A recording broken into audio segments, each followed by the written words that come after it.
नमस्कार. ठाण्यातील सगळे पत्रकार बंधू आणि भगिनी, खरं तर खूप दिवसांनी तुमच्या सगळ्यांशी संवाद साधायला आज मी ठाणे शहरामध्ये आली आहे.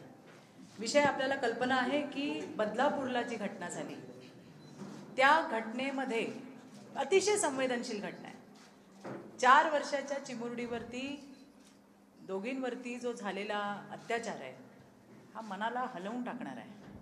अतिशय संवेदनशील अशी घटना घडल्यानंतर पहिल्यांदा पाहिलं की राजकारणी विरोधी पक्ष कशा पद्धतीने आपापल्या राजकारणाच्या पोळ्या याच्यावरती भासतायत. खरं तर राज्यामध्ये कुठेही अशी एखादी घटना झाली ना तर ती लज्जास्पद आहे. आता या बदलापूरच्या घटनेमध्ये सरकार म्हणून सरकारने काय करायला पाहिजे, त्या सगळ्या गोष्टी तात्काळ केल्या गेल्या. आई बाबा होण्याचे स्वप्न अजून पूर्ण झाले नाहीत का? आई बाबा होण्याचे तुमचे स्वप्न पूर्ण करा अपोलो फर्टिलिटीद्वारे. मोफत सल्ल्यांसाठी कॉल करा 9953420359. SIT बसवली. त्या ठिकाणी कर्तव्यात कसूर करणाऱ्या अधिकाऱ्यांना तात्काळ बडतर्फ करण्यात आलं. उज्ज्वल निकमांसारखे एक प्रख्यात विधिज्ञ त्या ठिकाणी देण्यात आले. संस्थेची चौकशी सुरू केली. तो नराधम त्या ठिकाणी जो नराधम होता,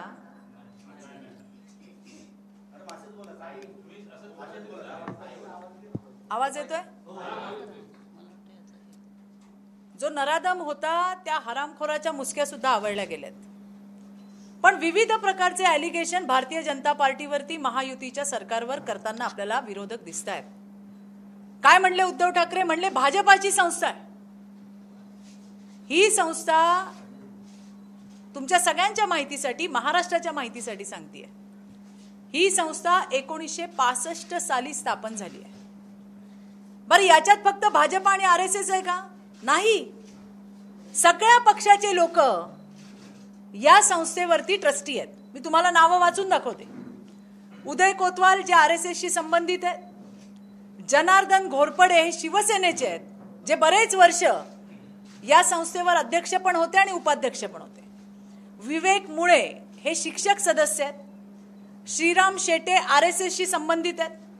मनोहर आंबवणे जे ठाणे जिल्ह्याचे प्रमुख होते शिवसेनेचे, ते सुद्धा इथे ट्रस्टी आहेत, जे आता उबाठामध्ये आहेत. नंदकिशोर पातकर भाजपाचे आहेत. संजय गायकवाड शिवसेनेचे आहेत. हरिश्चंद्र भोईर उबाठाचे आहेत. अशोक घोरपडे उबाठाचे आहेत. आता हे सगळे जण असताना कशा पद्धतीने बोललं गेलं की ही भाजपाची संस्था आहे, ही RSSची संस्था आहे. मग हे सगळे कोण आहेत? आणि कोणीही असलं, भारतीय जनता पार्टीचा कोणी ट्रस्टी असला, RSSचा असला किंवा आणखीन कुठलाही असला, तरी सुद्धा जे दोषी आढळतील त्यांच्यावर कारवाई करण्याची भूमिका राज्याचे गृहमंत्री देवेंद्रजींनी अतिशय स्पष्टपणे घेतली आहे. दुसरं ॲलिगेशन होतं FIR घ्यायला वेळ का झाला? ज्या वेळेला त्या चिमुरडीने आपल्या आईला सांगितलं, छोटी बेबी आजी आजोबांकडे राहते, आणि जेव्हा त्यांच्या आजोबांच्या लक्षात हा प्रकार आला, त्यांनी तिच्या आईला बोलवून सांगितलं. आईच्या जेव्हा लक्षात आलं, ते पहिल्यांदा आले पोलीस स्टेशनला. जनरल केसेसमध्ये सुद्धा, 376च्या केसेसमध्ये सुद्धा, मेजर केसेसमध्ये सुद्धा मेडिकल चेकअपसाठी किमान 3 ते 4 तास लागतात. हे तर छोटं बाळ होतं, त्यामुळे ते मेडिकल प्रोसेस झालं. FIR ची स्टेटमेंट फार महत्वाची असते, आपल्या सगळ्यांना माहिती आहे. ही मुलगी काही 10, 11, 12, 13, 14, 15, 16 वर्षाची नव्हती. हे बाळ 4 वर्षाचं आहे. त्या 4 वर्षाच्या बाळाला स्वतःच्या शरीराची ओळख नाही, बलात्कार काय असतो तिला माहिती नाही, आणि अशा मुलीला बोलतं करणं की तुझ्यासोबत काय झालं आणि कसं झालं, तिच्या मनावर आघात न होता, हे कठीण काम नाहीये का? एवढ्याशा बाळाकडनं माहिती घेणं की नक्की काय काय झालं, हे टास्क आहे. आणि अशा कित्येक केसेस आम्ही बघितल्यात, मला माहिती आहे. आणि त्यामुळे त्या स्टेटमेंटसाठी त्या ठिकाणी उशीर झाला, हे पोलिसांनी सांगितलं. मी परवा बदलापूरला गेले, त्यावेळेला बदलापूरच्या रहिवाशांना पण भेटले. त्यातल्या कित्येक जणी त्या शाळेचे पालक पण होते. त्यांचं असं म्हणणं होतं, चित्राताई 10 वाजेपर्यंत आम्ही मोर्चा केला, आम्ही सगळे होतो, पालक होतो, आमचे बदलापूरची लोक होती, आणि 10 वाजल्यानंतर कुठून लोक आली माहित नाही, झुंडीनी लोक आली, आणि मग कोणी रेल्वे स्टेशनला गेलं, कोणी शाळेत घुसलं, कोणी रस्त्यावरती आलं, काही कळेच ना आम्हाला की काय चाललंय. आणि मला आश्चर्य या गोष्टीचं वाटलं की ते जे आंदोलक होते त्यांच्या हातात फ्लॅक्स होते, आणि त्या फ्लॅक्स वरती लिहिलं होतं, लाडकी बहीण योजना रद्द करा, लाडकी बहीण नको, बेटी बचाओ बेटी पढाओ नको, असे फ्लॅक्स घेऊन ती लोक उभी होती. विषय होता अतिशय संवेदनशील, 4 वर्षांच्या 2 चिमुरड्यांवरती झालेला लैंगिक अत्याचार. आणि असं असताना लाडकी बहीण योजना नकोची फ्लॅक्स लावणं हे काय आहे, म्हणजे मला कळलंच नाही. म्हणजे बाळाला न्याय हवाय आणि योजना नको, असं काही नक्की कशासाठी होतं हे काही लक्षात आलेलं नाही. त्यानंतर उज्ज्वल निकम यांना सरकारी वकील म्हणून नेमण्यात आलं. आता उज्ज्वल निकम कोण? जितक्या घटना होतात त्यांचे परिवार आग्रहाने आम्हाला सांगतात की चित्राताई, सरकारला सांगा आमच्या या खटला उज्ज्वल निकमांनी चालवावा.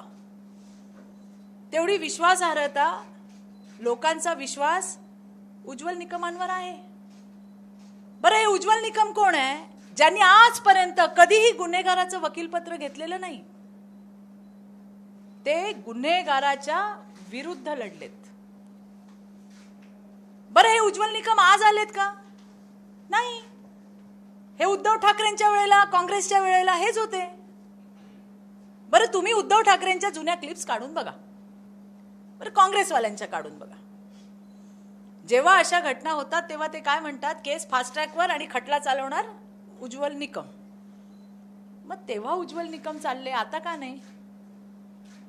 कोपर्डी, शक्ती मिल, आणखीन कुठल्या, कोल्हापूरचा बाल हत्याकांड, खैरलांजी, याच्यामध्ये लढलेत ते.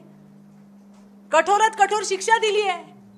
सगळ्यात महत्वाचं म्हणजे आपल्याला तो डेव्हिड हेडली, त्याला तर विसरताच येणार नाही. त्याच्यामुळे खरं तर पाकिस्तानचं कंबरडं मोडलं. ते उज्ज्वल निकम जे आधी चालायचे, आता का नको? बरं, मग कपिल सिब्बल कोण आहेत? कोण आहेत कपिल सिब्बल? कपिल सिब्बल काँग्रेसचे राज्यसभेचे खासदार आहेत. मग कपिल सिब्बल चालतात तर उज्ज्वल निकमांना विरोध का? हा त्या ठिकाणी आमचा प्रश्न आहे. आणि दुसरी गोष्ट, उद्धव ठाकरेंचे सटर फटर येतात, काहीतरी बरळतात. अहो, सरकारी वकीलचा रोल कधी चालू होतो? आम्ही पण काही वकील नाही आहोत आणि बोलणारे पण वकील नाही आहेत, पण काहीतरी बोलायचं, थोडी माहिती घेतली पाहिजे. सरकारी वकिलांचा रोल कधी चालू होतो? ज्या वेळेला चार्जशीट फाईल होते. चार्जशीट फाईल झाल्यानंतर सरकारी वकील त्यांचं काम त्या ठिकाणी चालू होतं. बरं, इव्हिडन्स गोळा करायचं काम सरकारी वकिलांचं आहे का? नाही, ते पोलिसांचं काम आहे. मग उज्ज्वल निकमांची भीती का वाटते? का नकोत उज्ज्वल निकम? हा प्रश्न आहे माझा. अगर कपिल सिब्बल चल सकते हैं, कपिल सिब्बल चलते हैं, तो उज्ज्वल निकम को विरोध क्यों है? सीधा सवाल है. नंतर प्रश्न उपस्थित केला शक्ती कायदा, त्याचं काय झालं? तर प्रत्येक कायदा बनवण्याची एक प्रोसेस आहे. हा मसुदा त्या ठिकाणी महामहिम राष्ट्रपतींकडे पाठवल्यानंतर त्याच्यात त्यांनी सूचना केल्या, त्या परत करेक्ट करून पाठवल्या. तो होणारच. या 70 वर्षामध्ये कुठल्याही सरकारला सुचलं नाही, ते मोदी सरकारने केलंय. काय होतं आपल्याकडे? आपल्याकडे होती दंड संहिता. ही दंड संहिता मोदीजींनी बंद केली आणि न्याय संहिता आणली, आणि त्याच्यामध्ये सुद्धा अतिशय स्ट्रिक्ट असे प्रोव्हिजन केलेले आहेत. ही झाली बदलापूरची पार्श्वभूमी जी मी तुम्हाला सांगितली. आता मी बऱ्याच जणांच्या स्टेटमेंट ठाण्याला येता येता ऐकल्या, हे राजनीतिक नाही आहे, हे लोकांचा क्षोभ आहे, हे अमकं आहे, मग आम्ही महाराष्ट्र बंद करतोय अमकं. तर आठवण करून द्यायची, ते आमचं काम आहे. आता याच्यामध्ये महाराष्ट्र अशांत कसा करायचा, महाराष्ट्राला बदनाम कसं करायचं, महायुती सरकारला बदनाम कसं करायचं याचं षडयंत्र हे महाविकास आघाडीच्या नेत्यांनी केलंय. याच्यात काँग्रेसचा अध्यक्ष नाना पटोले काय म्हणतात? नाना पटोले म्हणतात आंदोलनाची धग ही पेटलीच पाहिजे. काँग्रेसची खासदार प्रणिती शिंदे काय म्हणते की बदलापूर मधल्या आंदोलकांनी आग लावायला पाहिजे होती. काँग्रेसचा प्रवक्ता काय म्हणतोय? तो म्हणतोय मराठी माणसाने बलात्कार केला. पवार साहेब काय बोलले? महाराष्ट्राचा मणिपूर होऊ शकतो. आणि बारामतीची मोठी ताई, मला तर त्या दिवशी बघून म्हणजे असं काय रिॲक्ट व्हावं हेच खरं कळलं नाही. माझी सुरक्षा काढून घ्या, पण त्या पीडितांना द्या, त्या महिलांना द्या, माझी सगळी सुरक्षा काढा. ओ ताई, अहो जेव्हा तुमचं सरकार होतं, मला सांगायचंय महाराष्ट्राला, या महाविकास आघाडीचं सरकार होतं त्यावेळेला याच सुप्रिया सुळे यांनी मुंबईत महिला आणि मुलींच्या सुरक्षेसाठी असणारा निर्भया पथकाच्या गाड्या सुप्रिया सुळेंनी स्वतःच्या संरक्षणाच्या ताफ्यामध्ये वापरल्या. मग तेव्हा का नाही बोलल्या का माझी सुरक्षा काढून घ्या, ही सुरक्षा तुम्ही महिलांना द्या, मुलींना द्या. त्यामुळे यांचे सुळे हे दाखवायचे वेगळे आणि तोंडातले वेगळे. ते मी आज तुम्हाला सांगतेय. कशा पद्धतीने या राज्याला बदनाम करता येईल, महायुती सरकारला बदनाम करता येईल, बदलापूरला बदनाम करता येईल, याचा पूर्ण आणि पूर्ण प्रयत्न हा महाविकास आघाडीने घेतला. मला आता उद्धव ठाकरेंना विचारायचंय, मगाशी मुंबईच्या प्रेसमध्ये पण मी विचारलं, मराठी माणसाने बलात्कार केला या स्टेटमेंटवर काँग्रेसचा प्रवक्ता हे बोलताना त्याची जीभ कशी झडली नाही. दुसरी गोष्ट, काँग्रेसच्या मनामध्ये मराठी माणसांबद्दल असलेला जो काही आकस होता तो त्यांच्या प्रवक्त्याच्या तोंडातून बाहेर पडला. तर आता उद्धव ठाकरे हे काँग्रेसला काही विचारणार का नाही? याच्यावर मराठी माणसाबद्दल असलेलं प्रेम, मराठी माणसाची अस्मिता, याच्याबद्दल उद्धव ठाकरे काँग्रेसच्या नाना पटोलेंना काही विचारणार का? हा आमचा प्रश्न आहे. महाराष्ट्र बंदची हाक जी आहे ती त्यांनी उद्या दिली आहे. थोडंसं मागे घेऊन जाते. महाविकास आघाडीचं सरकार फेब्रुवारी 2020 आम्ही कधीच विसरणार नाही. म्हणजे महाराष्ट्र आणि देश विसरणार नाही. कारण या फेब्रुवारीमध्ये ज्या वेळेला महाविकास आघाडीचं सरकार होतं, उद्धव ठाकरे मुख्यमंत्री होते, त्यावेळेला हाडाकाडाच्या जिवंत 8 जणींना या फेब्रुवारीमध्ये जिवंत जाळण्यात आलं. त्याच्यामध्ये हिंगणघाटची घटना असेल, लासलगावची घटना असेल, संभाजीनगरची घटना असेल. हिंगणघाटच्या घटनेमध्ये त्या मुलीला एका हरामखोराने जिवंत जाळली. नागपूरच्या ऑरेंज हॉस्पिटलमध्ये तिला नेण्यात आलं. मला अगदी चांगला घटनाक्रम आठवतोय, कारण या प्रत्येक वेळेला मी तिकडे होते. सरकारने मुंबईतून डिक्लेअर केलं 40,000 रुपये आम्ही तिच्या उपचारासाठी पाठवले. मी गेले होते हॉस्पिटलला, डॉक्टर म्हणले सरकारकडनं 1 रुपया आलेला नाही. भारतीय जनता पार्टीचे आमदार समीर कुणावार हे हॉस्पिटलला गेले. त्यांनी सांगितलं उपचार थांबवू नका, पैशांची काळजी करू नका, पण मुलीला वाचवा. मुलगी लढत होती, तिची झुंज अपयशी ठरली, मुलगी संपली. संपूर्ण महाराष्ट्र रस्त्यावरती आला. किती कॅन्डल मोर्चे झाले असतील मला माहित नाही. लोक दाह संस्कार करत नव्हते त्यावेळेला. फार महत्वाचा मुद्दा आहे हा. त्यावेळेला कलेक्टरांनी, जे शासनाचे प्रतिनिधी, त्यांनी कुटुंबाला लिखित स्वरूपात मागण्या दिल्या. आम्ही हे पूर्ण करतो, पण तुम्ही मुलीचा दाह संस्कार होऊ द्या. लोकांनी विश्वास ठेवला उद्धव ठाकरे आणि महाविकास आघाडीच्या सरकारवर. दाह संस्कार झाला. त्याच्यानंतरही यांचं सरकार होतं, पण हे यांच्या सरकारमध्ये मस्त होते. दिलेल्या वचनांचा, लेखी मागण्यांचा यांना विसर पडला. आजही मुलीच्या वडिलांना जाऊन विचारा किती वेळा मुंबईला आले, विचारा किती फोन केले, किती फोन अटेंड केले ते पण विचारा.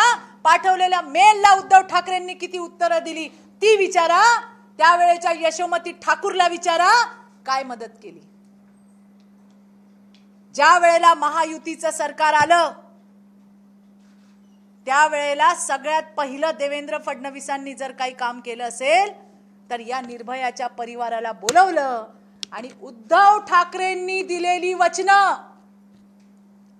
महाविकास आघाडीने लिहून दिलेलं त्यांना ते महायुतीच्या सरकारने देवेंद्र फडणवीसांनी पूर्ण केलं. हे पण मला तुम्हाला सांगायचंय. अशा किती घटना तुम्हाला मी सांगू. साकीनाक्याची घटना घडली, त्या बाईच्या प्रायव्हेट पार्ट मध्ये लोखंडी रॉड टाकून तिला मारलं. हो, आणखीन किती घटना सांगू. नांदेडची घटना, अल्पवयीन मुलींवर बलात्कार. डोंबिवलीचं प्रकरण तुम्हाला माहिती आहे. 15 वर्षीय मुलीवर 33 जणांनी कित्येक महिने लागोपाठ बलात्कार करत होते. दिवाणताई तुम्हाला माहिती आहे. पुण्याची गँगरेप केस असेल, पिंपरी चिंचवडची असेल, बीडची असेल, चंद्रपूरमध्ये तर ज्या मुलीवरती बलात्कार झाला तिला हे सगळं सहन नाही झालं आणि तिने स्वतःला संपवून टाकलं. दिशा सालियन सारख्या तरुणीचा, त्या अभिनेत्रीचा संशयास्पद मृत्यू झाला, ज्याची संशयाची सुई आदित्य ठाकरेंवरती आहे. आता त्याच्यावर मी फार बोलत नाही, कारण जे असेल ते समोर आपल्या येईलच. संभाजीनगर असेल, अशा किती तुम्हाला सांगू मी घटना. सांगली आहे, संभाजीनगर आहे, बीड आहे, मुंबई आहे, पुणे आहे, पिंपरी चिंचवड आहे, नांदेड आहे, वर्धा आहे. अशा कित्येक घटना सांगता येतील की ज्या ठिकाणी लहान मुलींवरती आणि महिलांवर बलात्कार झाले, सामूहिक बलात्कार झाले. आणि याच्यासाठी मी गेले होते आणि मी मागणी केली होती की महिलांसाठी जे वाढते अत्याचार आहेत त्यासाठी एक महाअधिवेशन बोलवा. काय चुकले का मी? महाअधिवेशन तर उद्धव ठाकरेंनी बोलवलं नाहीच निरंजन, पण माझ्यावरती गुन्हे दाखल केले. हे तर काहीच नाही. कोरोनामध्ये हे तर तोंडाला मास्क लावून फेसबुकवरच बोलत होते. राज्यामध्ये क्वारंटाईन सेंटर मध्ये 2 बलात्कार झाले. उद्धव ठाकरे तेव्हा मुख्यमंत्री होते. महाविकास आघाडीचं सरकार, महिला बाल विकास मंत्री यशोमती ठाकूरच्या अमरावतीमध्ये एका मुलीच्या गुप्तांगाचा स्वॅब घ्यायचा संतापजनक आणि किळसवाणा प्रकार सुद्धा झाला. मुख्यमंत्री उद्धव ठाकरे, सरकार महाविकास आघाडी. त्या महिला काय फिरायला गेल्या होत्या का सुट्टीवर गेल्या होत्या? क्वारंटाईन सेंटर सरकारी, त्यांच्या पूर्ण सुरक्षेची जबाबदारी सरकारची होती. त्या ठिकाणी 2 बलात्कार आणि 12 विनयभंग झाले. असे तर खूप मोठी स्टोरी आहे, जे जर सांगत बसलो तर कदाचित दिवस कमी पडेल. आणि म्हणून त्यावेळेला कुणाला वाटलं नाही, सरकार म्हणून आपली जबाबदारी समजली नाही.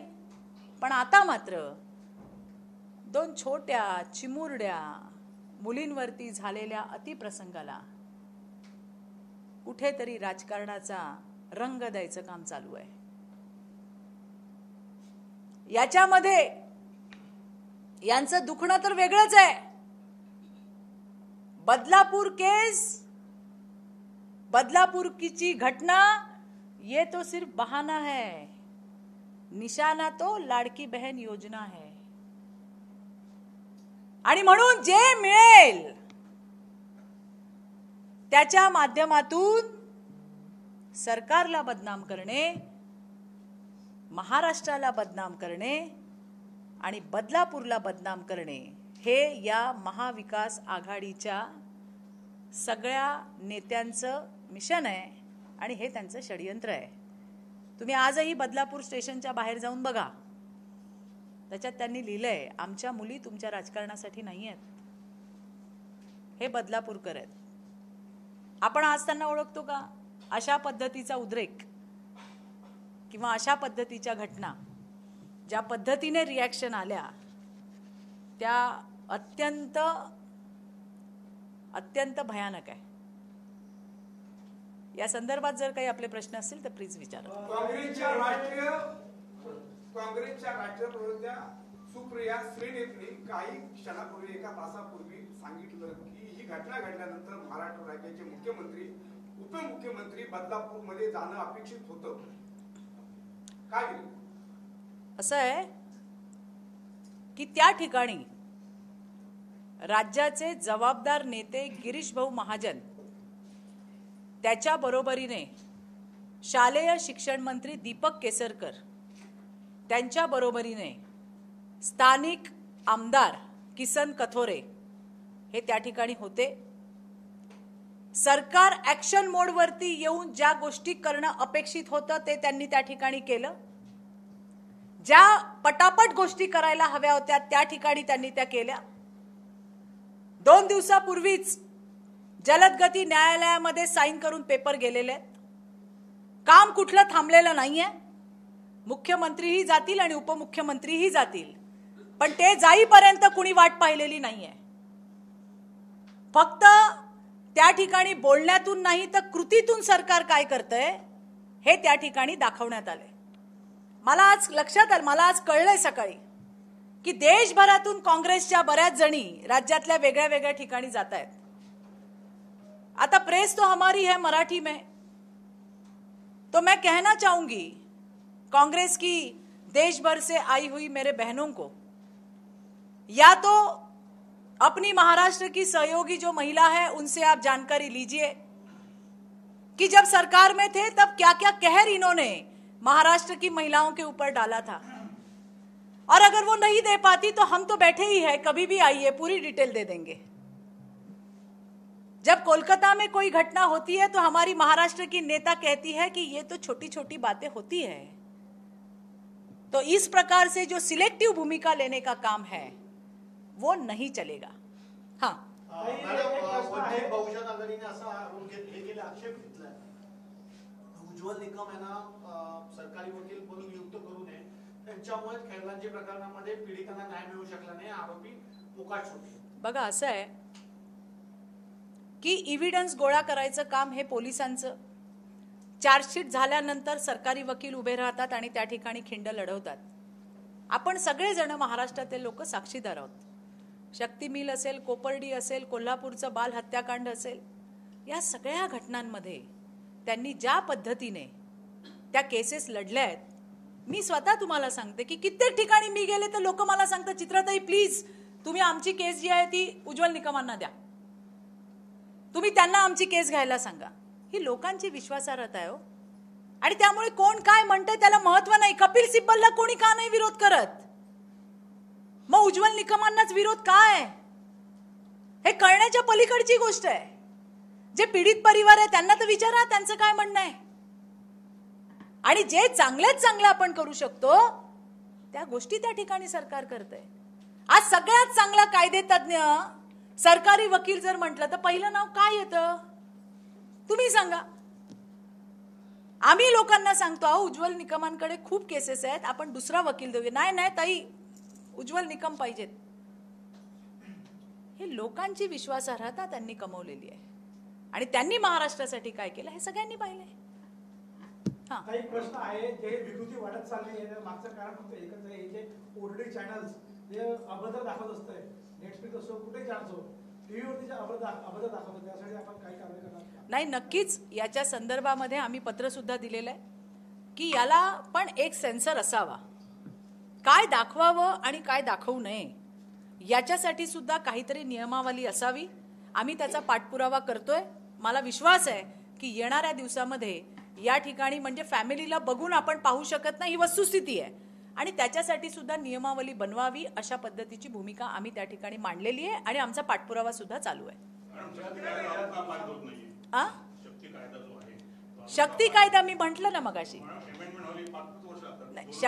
शक्ती कायद्यामध्ये जो मसुदा सरकारकडनं गेला होता त्यामध्ये काही सूचना मागवण्यात आल्या होत्या आणि त्या सूचना करून आता तो पुन्हा महामहिम राष्ट्रपती यांच्याकडे गेलेला आहे आणि तो येणाऱ्या काही दिवसांमध्ये शक्ती कायदा पारित होऊन येईल. कायदा होण्यासाठी एक प्रोसेस असतं, ते प्रोसेस तर आपल्याला फॉलो करायला पाहिजे. पण मॅडम 5 वर्षाचा जो कालावधी आहे 2019 ते 2024, म्हणजे कायदा पारित व्हायला जर एवढा वेळ लागत असेल तर पेमेंट व्हायला किती नाही, मला हे म्हणायचं, सांगते ना. हा, तर ह्याच्यामधल्या ज्या तरतुदी होत्या किंवा ज्या त्रुटी होत्या त्या राज्य सरकारने अडीच वर्षामध्ये जसं तुम्ही म्हणताय की सगळ्या गोष्टींना हे केलं, पास केलं, मग ह्या गोष्टी पुढे करण्यासाठी का प्रयत्न झाले? याच्यामध्ये 2 पार्टमध्ये काम झालं असावं. मी काय हाऊसची मेंबर नाही आहे, परंतु निरंजन पण सांगू शकेल की याच्यावरती चर्चाही झाल्या होत्या. ज्या वेळेला मसुदा झाला तो गेला, त्याच्यानंतर काही सूचना सांगितल्या, त्याच्यात करेक्शन केलं, परत पाठवलं, परत काही सूचना आलेल्या आहेत आणि येणाऱ्या दिवसामध्ये शक्ती कायदा नक्की होणार आहे. पण पुढे जाऊन मी तुम्हाला आणखीन सांगते, आपल्याकडे ज्या न्यायसंहिता आहेत त्या न्यायसंहितेचं जर आपण योग्य पद्धतीने इम्प्लिमेंटेशन म्हणजे कायद्याचं आपण काय म्हणू प्रभावी अंमलबजावणी याची जर आग्रही मागणी केली तरी सुद्धा आता जे कायदे अस्तित्वात आहेत ते सुद्धा तोकडे नाही आहेत. येणाऱ्या दिवसात शक्ती कायदा येईलच, परंतु आता आपली जी भूमिका आहे ती जे कायदे आपल्याकडे आहेत त्याची म्हणजे अतिशय प्रभावी पद्धतीने अंमलबजावणी करा, ही आमची यावेळेची आग्रहाची भूमिका आहे. चित्रा मॅडम, हा प्रश्न सुरू होतोय कंत्राटी शिपाई भरती, कंत्राटी सफाई कामगार हा जो प्रकार आहे त्याच्यामुळे विश्वासार्हता जी असते, जी कायमस्वरूपी जी असते, रोस्टरवरचा एखादा शिपाई आणि कंत्राटी शिपाई त्याच्या वागणुकीमध्ये फरक असतो आणि त्याच्याबद्दल काही लिखापडी नसते आणि सगळी जबाबदारी संस्थेवर असते, शासनाने संस्थेवर सोडलेली आहे. मग ह्याला कुठेतरी पायबंद बसा, कारण शिपाई पदच बंद करून टाकलेलं आहे. नाही, यामध्ये तुम्ही बरोबर म्हणालात, यामध्ये संस्थेची लोक जे माणसं त्यांना देतात ती कंपनी, या सगळ्यांशी शालेय शिक्षण मंत्री हे स्वतः केसरकरजी बोललेले आहेत आणि येणाऱ्या दिवसामध्ये जिथे जिथे यामध्ये हलगर्जीपणा झालाय त्या सगळ्यांवरती कारवाई निश्चितपणे करणार आहोत. येणाऱ्या दिवसामध्ये नवीन SOP, काही नवीन नियमावली ही सगळ्याच शिक्षण संस्थेसाठी लागू होईल असं मी सुद्धा ऐकलेलं आहे.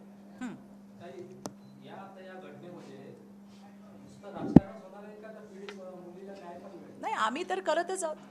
त्याला हरामखोराला फाशीवर लटकवेपर्यंत आमचा लढा सुरू राहील.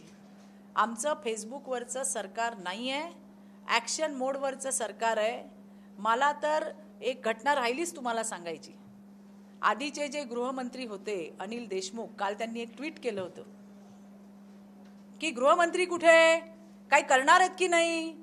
तर अनिल बाबूंना तर माहितीच नाही की गृहमंत्री झाल्यानंतर इतर पण कामं असतात, कारण त्यांच्याकडे होतं 100 कोटीचं टार्गेट, ते पैसे उघराणी करत होते. एका केसमध्ये जर तुम्हाला आठवत असेल तर जळगावच्या सेक्स स्कॅन्डलमध्ये महाराष्ट्राच्या महाविकास आघाडीचा जबाबदार गृहमंत्रीने असं स्टेटमेंट दिलं होतं की त्या बाईला गरम होत होतं म्हणून तिने घागरा काढून ठेवला होता. अशा पद्धतीचं बेजबाबदार स्टेटमेंट करणारे गृहमंत्री होते. हे गृहमंत्री देवेंद्र फडणवीस आहेत, अतिशय सजग, अतिशय सक्षम.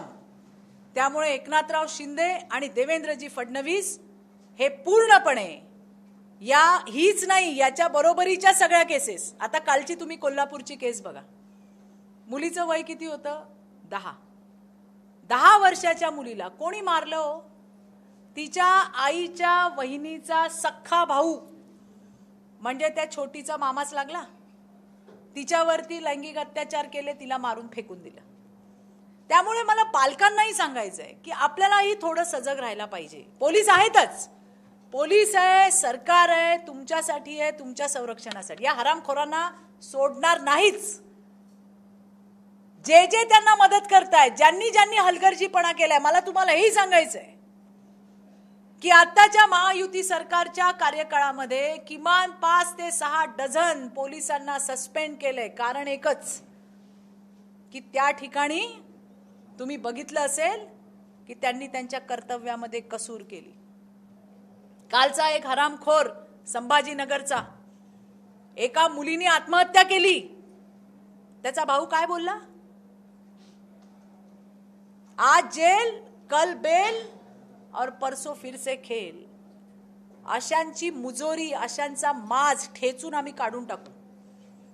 हे ज्या पद्धतीने चाललंय, कोणाच्या जीवावरती, आणि ही अराजकता आम्ही चालू देणार नाही. त्यांना जे जे पाठबळ देतात ना, त्यांना पण खडून काढू. यासाठी कायदा सक्षम पाहिजे मॅडम. हे जे मजुरी आहे ना मॅडम, हे जे वाढले ते कारण आपल्या पोलिसांचा प्रशासनाचा वचक नाही. ठाणे जिल्ह्यातलं आपण जर विचार केला तर मोस्टली कंप्लेंटच घेत नाही पोलीस, अशा बऱ्याच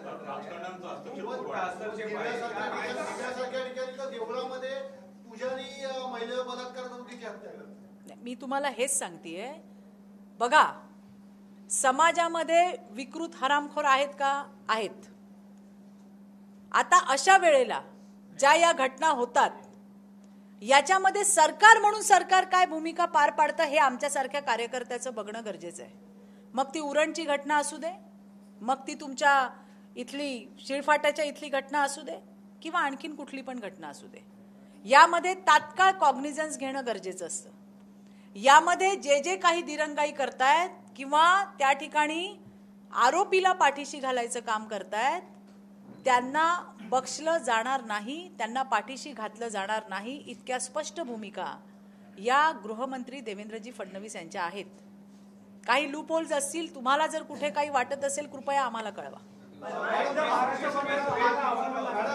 महाराष्ट्र काल बदलापूरमध्ये विद्या चव्हाण यांनी असं वक्तव्य केलं आहे की गृहमंत्री म्हणून देवेंद्र फडणवीस फेल झाले असल्यामुळे त्यांच्याकडून गृहमंत्री पदाची जबाबदारी काढून घेऊन ती अजित पवारांकडे देईल. अरे कोण बोलतंय? अरे आपलं घर सांभाळता येत नाही ज्या बाईला आपली सून सांभाळता येत नाही, ती काय दुसऱ्याला ज्ञान देते? कोणी काय सांभाळावं?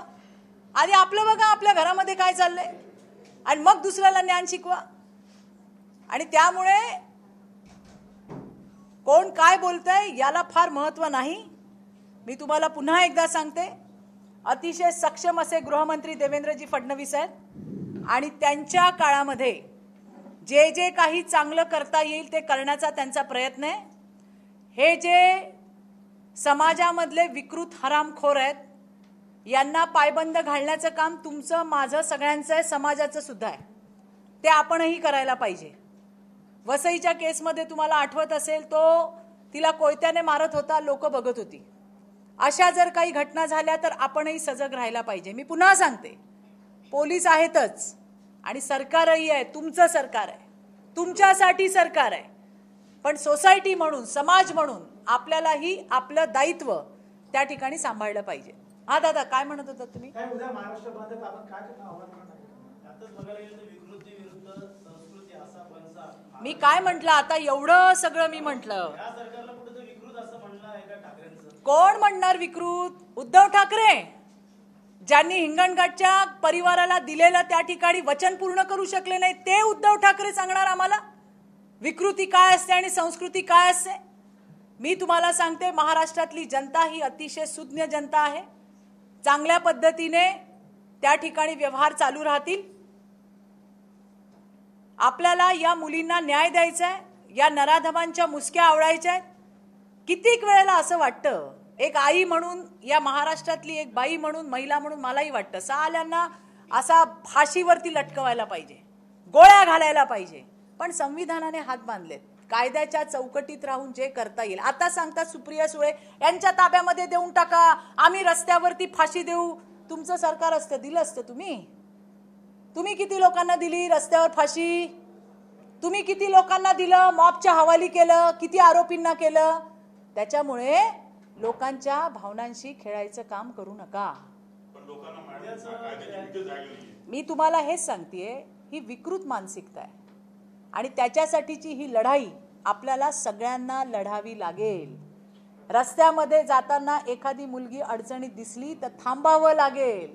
कोण कोणाला मारत असेल तर हात धरावा लागेल. हे सगळं आपल्याला पण करावं लागेल. आणि त्यावेळेला या राज्यातल्या मुली ज्या आहेत त्या खऱ्या अर्थाने सुरक्षित राहतील. धन्यवाद.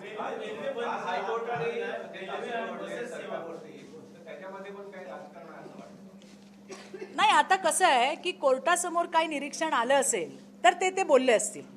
पण मी तुम्हाला एक कार्यकर्ता म्हणून मी सांगते की इतक्या वर्षांनी आम्ही पाहतोय की मेडिकलला गेल्यावर किती वेळ लागतो. आणि सगळ्यात महत्त्वाचं जे काम आहे ते म्हणजे एवढ्याशा मुलीला विचारणं तुझ्यासोबत काय झालं. आणि त्याच्यासाठी पोलिसांना वेळ लागल्याची शक्यता अजिबातच नाकारता येत नाही. 10, 11, 12 वर्षाची मुलगी असती तिने पटापट सांगितलं असतं, असं केलं, मला हे केलं, मला ते केलं. पण हिला काय हो, काय सांगणार.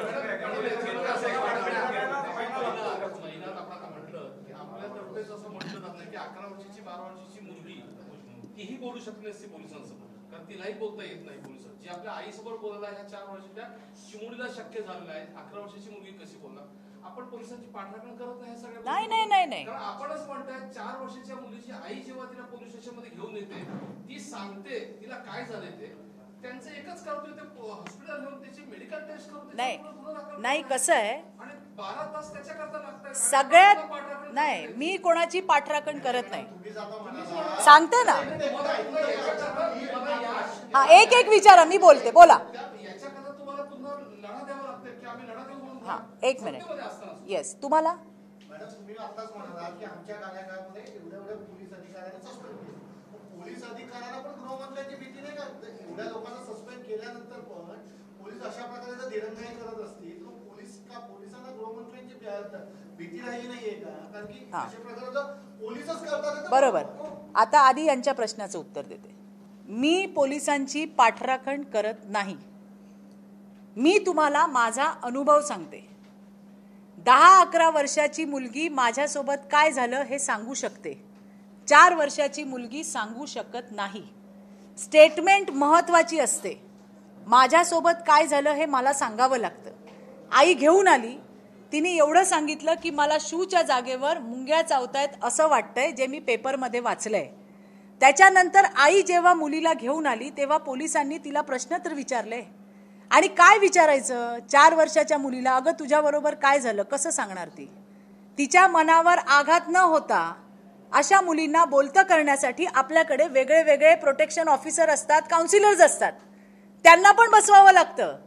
हसत खेळत बोलत 10 मिनिटाने एखादं वाक्य, पुन्हा दुसऱ्यामध्ये कशामध्ये तरी पुन्हा एखादा प्रश्न विचारा. अशा पद्धतीने पॉक्सोच्या विशेषतः या 3, 4, 5 वर्षाच्या मुलींच्या स्टेटमेंट घेतल्या जातात. हे मी डोळ्यांनी पाहिलंय. म्हणून मी सांगतेय की या स्टेटमेंटसाठी वेळ लागला असू शकतो. मी पाठराखण नाही करत आहे.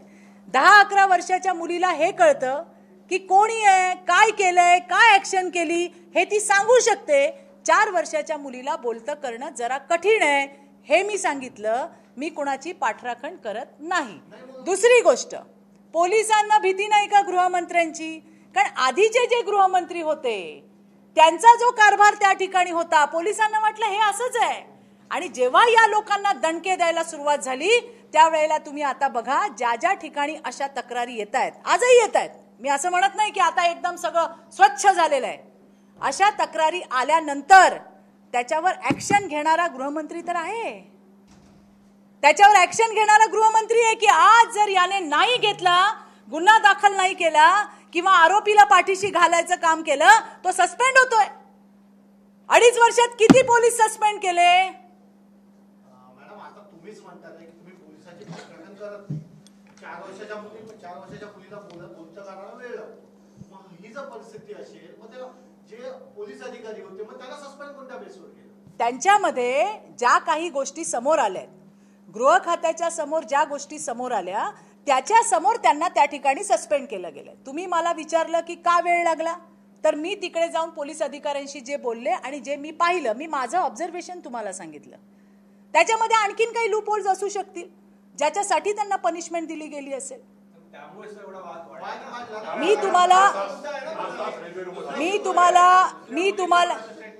मी तुम्हाला हेच सांगतेय की त्याच्यामध्ये आणखीन काही गोष्टी असू शकतील. होम डिपार्टमेंट काय करतं, कुणाला पनिशमेंट करतं, ते चित्रा वाघला विचारून नाही करत आहे.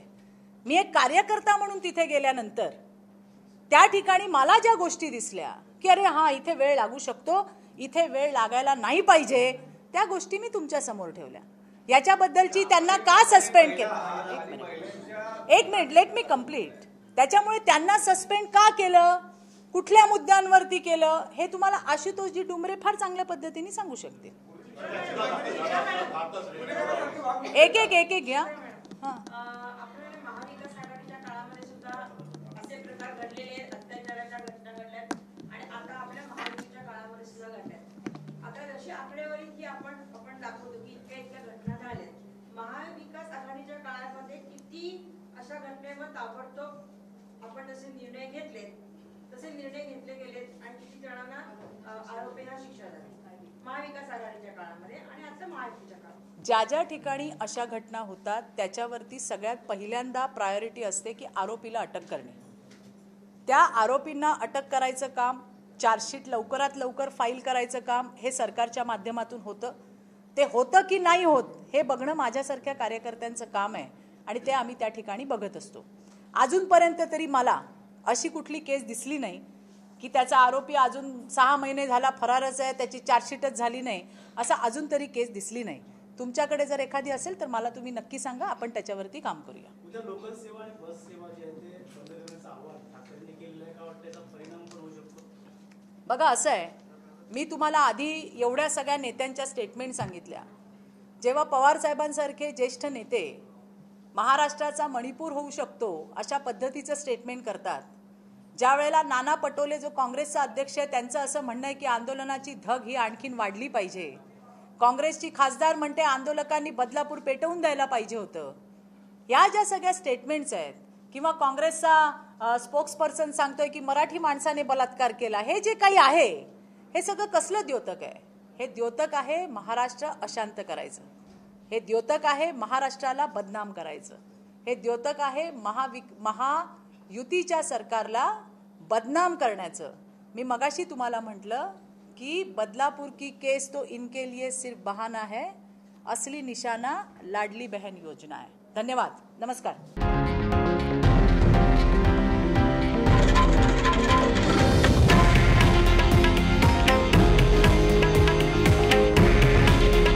हे आहे देशातील नंबर 1 न्यूज नेटवर्क आणि आपण पाहत आहात TV9 मराठी. काळजी तुमची, हित महाराष्ट्राचं.